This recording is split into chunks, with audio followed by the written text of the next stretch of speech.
Selamat pagi pemirsa, Presisi Pagi kembali hadir untuk Anda, edisi Rabu 16 Juli 2025. Selama 1 jam ke depan kami telah menyiapkan sejumlah informasi terkini. Bersama saya, Bribtu Zulhami Abdi. Kita lihat dulu 3 berita utama pagi ini. Sebagai bagian dari masa pengenalan lingkungan sekolah atau MPLS, SMA Lab School Kebayoran menghadirkan Kepala Divisi Humas Polri Irjen Pol Sandi Nugroho sebagai pemateri.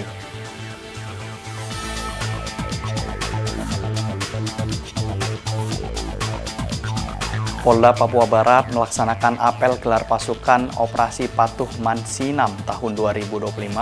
Apel ini digelar untuk meninjau kesiapan personil dan sarana pendukung dalam meningkatkan kepatuhan masyarakat terhadap aturan lalu lintas.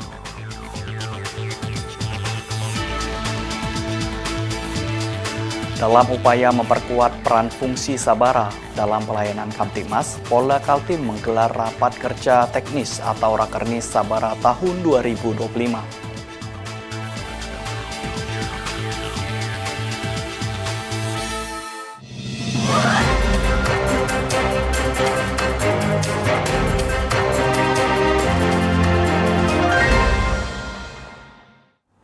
Di informasi pertama pemirsa, di Jakarta Barat, di sejumlah titik lalu lintas tampak berbeda pada pagi hari.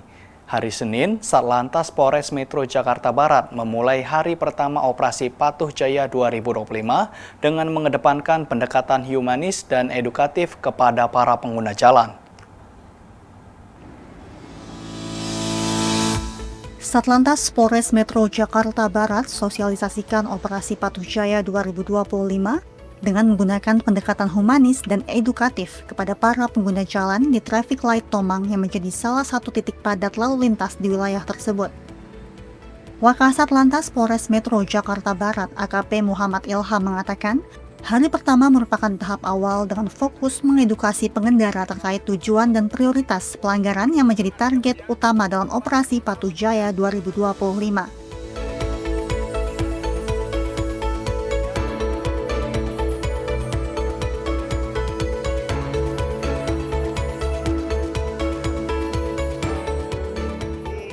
Dimulai hari pertama untuk operasi Patuh Jaya tahun 2025 yang insya Allah akan dilaksanakan selama 14 hari ke depan, mulai tanggal 14 sampai tanggal 27. Adapun beberapa target operasi untuk operasi Patuh Jaya ini tahun 2025 itu ada 10. Yang pertama, pengendara ranmor yang menggunakan HP saat berkendaraan. Itu masuk ke pasal 283 Undang-Undang Lalu Lintas Angkutan Jalan. Yang kedua, pengemudi ranmor yang masih di bawah umur. 3, pengendara sepeda motor yang berboncengan lebih dari 1 orang. Yang keempat, pengendara sepeda motor yang tidak menggunakan helm SNI. Yang kelima, pengemudi ranmor R4 yang tidak menggunakan sabuk pengaman. Yang keenam, pengemudi ranmor dalam pengaruh alkohol. Yang ketujuh, pengemudi ranmor yang melawan arus. Yang kedelapan, pengemudi ranmor yang melebihi batas kecepatan. Yang 9, kendaraan bermotor yang tidak dilengkapi DNKB. Yang ke-10, kendaraan dengan plat nomor rahasia, plat nomor bukan, dan plat. Jadi dari 10 ini kita memberikan himbauan kepada masyarakat dalam operasi patuh ini. Para personel Satlantas Polres Metro Jakarta Barat membagikan selebaran informasi kepada pengendara, baik roda 2 maupun roda 4, sambil menyampaikan pesan keselamatan. Operasi Patuh Jaya 2025 akan berlangsung selama 2 pekan ke depan, dimulai pada 14 Juli hingga 27 Juli mendatang. Satlantas Polres Metro Jakarta Barat berharap dengan adanya edukasi awal ini, masyarakat bisa lebih tertib dalam berlalu lintas dan angka kecelakaan bisa ditekan. Dari Humas Polres Metro Jakarta Barat melaporkan untuk Polri TV.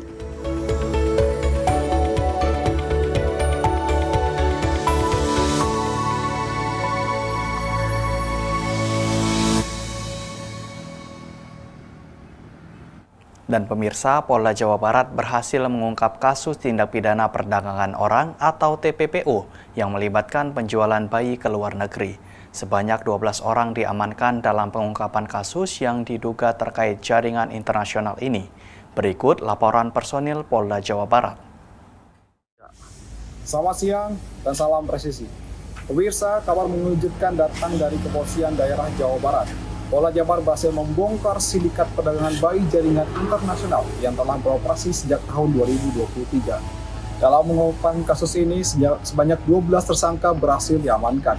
Dan yang paling melegakan, 6 balita korban berhasil diselamatkan. Kabid Humas Polda Jabar, Kombes Pol Hendra Rafawan, menjelaskan bahwa para tersangka memiliki peran yang berbeda-beda, mulai dari perekrut bayi sejak dalam kandungan, perawat, penampung, hingga membuat surat identitas palsu, seperti akta kelahiran dan paspor, yang semua itu ditujukan untuk memuluskan pengiriman bayi ke Singapura. Dan berikut berupa informasinya untuk Anda. Polda Jawa Barat berhasil mengamankan 6 bayi yang hendak dijual 12 tersangka sindikat penjualan bayi. Bayi tersebut hendak dijual para pelaku ke Singapura. Kita mengamankan 12 tersangka, yang dimana inisial SH atau LSH dan kawan-kawan. Jadi dari para tersangka ini kita berhasil mengamankan bayi 5 orang di Pontianak yang rencananya akan dikirimkan ke Singapura dan sudah dilengkapi dengan dokumen. Kemudian 1 orang bayi juga kita amankan dari Tangerang beberapa hari lalu. Dan saat ini kita masih pengembangan terkait dengan bayi-bayi yang ada di Singapura. Nanti kita akan bekerjasama dengan Interpol untuk melakukan pemeriksaan terhadap bayi-bayi yang sudah dikirim ke Singapura. Kebanyakan berasal dari daerah Jawa Barat.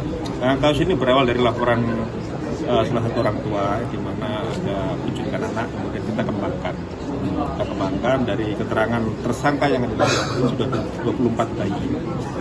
Dan kita kembangkan, jadi di Tangerang kita dapatkan 1 dan 5 kita dapatkan di Pontianak yang rencananya akan dikirim ke Singapura. Kita masih pengembangan keberadaan bayi-bayi yang lain. Untuk bayi masih belum berusia setahun, jadi mereka masih berusia 2-3 bulan. Karena itu masih baru dalam masa perawatan sebelum mereka dikirim ke Singapura, ada penampungannya di Pontianak. Ada yang orang tuanya menjual sejak dalam kandungan sehingga sudah dipesan, kemudian dibiayai persalinannya, kemudian anaknya diambil oleh para pelaku. Harganya kisaran dari ibu kandungnya antara 11 sampai dengan 16 juta. Kejahatan perdagangan bayi ini dilakukan secara terencana dan terstruktur. Para pelaku menjalankan perannya masing-masing sejak jauh hari, bahkan sejak bayi dalam kandungan. Para tersangka yang kita dapatkan ini, mereka mempunyai peran-peran yang berbeda-beda. Yang pertama sebagai perekrut awal, ya sebagai perawat ketika masih bayi, maupun juga transaksinya bahkan sampai sebelum lahir, yaitu dalam kandungan, ya. Kemudian ada penampungnya, dan juga ada pembuat surat-suratnya dan juga pengirim. Yang rencananya pengiriman ini dikirimkan ke Singapura, ya, negara tetangga kita. Dan kita juga tidak hanya menangkap dari tersangka-tersangka ini saja, tetapi juga barang bukti, ya, berupa surat-surat identitas, bahkan paspor serta kepemilikan identitas dari si korban ini. Mereka juga akan bekerja sama dengan Interpol dalam mengungkap jaringan yang sudah beroperasi secara internasional.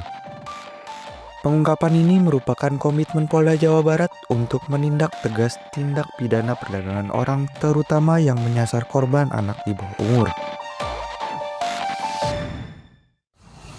Pengungkapan ini menunjukkan komitmen serius Polda Jabar dalam memberantas kejahatan perdagangan manusia, khususnya yang menyasar anak-anak. Para tersangka kini dijerat dengan undang-undang terkait penculikan anak di bawah umur dan perdagangan orang, dengan ancaman hukuman pidana berat. Pihak kepolisian juga menghimbau masyarakat untuk lebih waspada terhadap modus-modus adopsi ilegal yang marak terjadi melalui media sosial. Penting bagi kita untuk terus memverifikasi informasi dan melaporkan aktivitas mencurigakan kepada pihak kepolisian.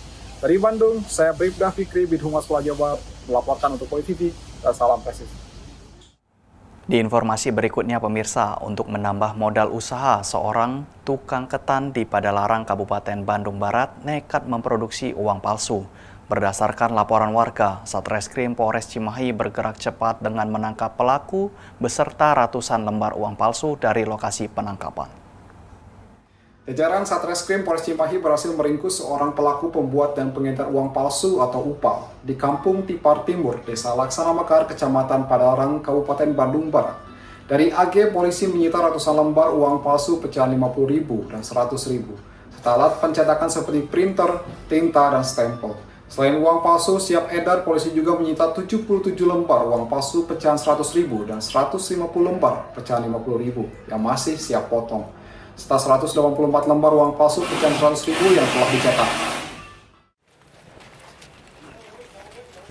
Sejumlah anggota dari Satreskrim Polres Cimahi bergerak menuju lokasi pembuatan uang palsu di kawasan Padalarang, Kabupaten Bandung Barat, Jawa Barat.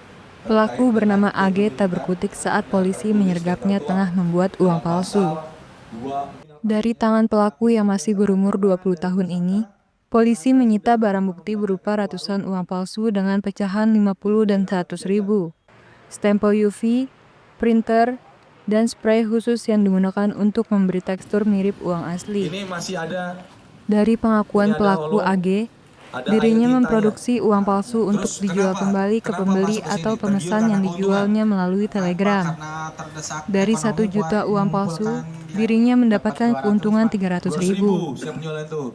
Menurut Kapolres Cimahi AKBP Niko Adiputra, mengatakan pelaku sudah beroperasi sekitar 3 bulan, yang dijual ke pembeli melalui media sosial. Tak hanya itu, pelaku juga menggunakan uang palsu untuk kebutuhan sehari-hari, yang rencananya keuntungan dari penjualan uang palsu untuk menambah modal jualan ketan. Saudara AG diamankan di daerah Tipar, Kecamatan Padalarang, Kabupaten Bandung Barat, di kontrakannya, di mana padanya ditemukan beberapa barang bukti untuk bisa memproduksi mata uang rupiah palsu dengan pecahan 100.000 dan pecahan 50.000. Beberapa barang yang diamankan terkait dengan hal tersebut adanya 77 lembar uang palsu yang siap potong dengan pecahan 100.000. Kemudian ada 150 lembar uang palsu pecahan 50.000 yang siap dipotong, dan kemudian ada 184 uang palsu jumlah 100.000 senilai 100.000 yang siap diedarkan. Dan ada beberapa alat barang bukti lain yang diamankan seperti stempel gambar BI, stempel gambar bunga, botol tinta dan stempel UV, kemudian botol tinta printer Epson, kemudian ada 6 kaleng spray, 10 kaleng spray warna clear, kemudian skotlet, pisau cutter, kaca, dan ada 265 lembar kertas roti yang digunakan sebagai bahan dasar kertas uang palsu tersebut. Untuk mempertanggungjawabkan atas segala perbuatannya ini, AG yang merupakan tukang ketan ini terancam hukuman maksimal 15 tahun penjara. Dari Humas Polres Cimahi, Polda Jawa Barat melaporkan untuk Polri TV. Sekian konferensi pers dari Polda Jabar, saya Bribda Fikri pamit undur diri dan salam presisi. Pemirsa, tetaplah bersama kami, Presisi Pagi akan segera kembali.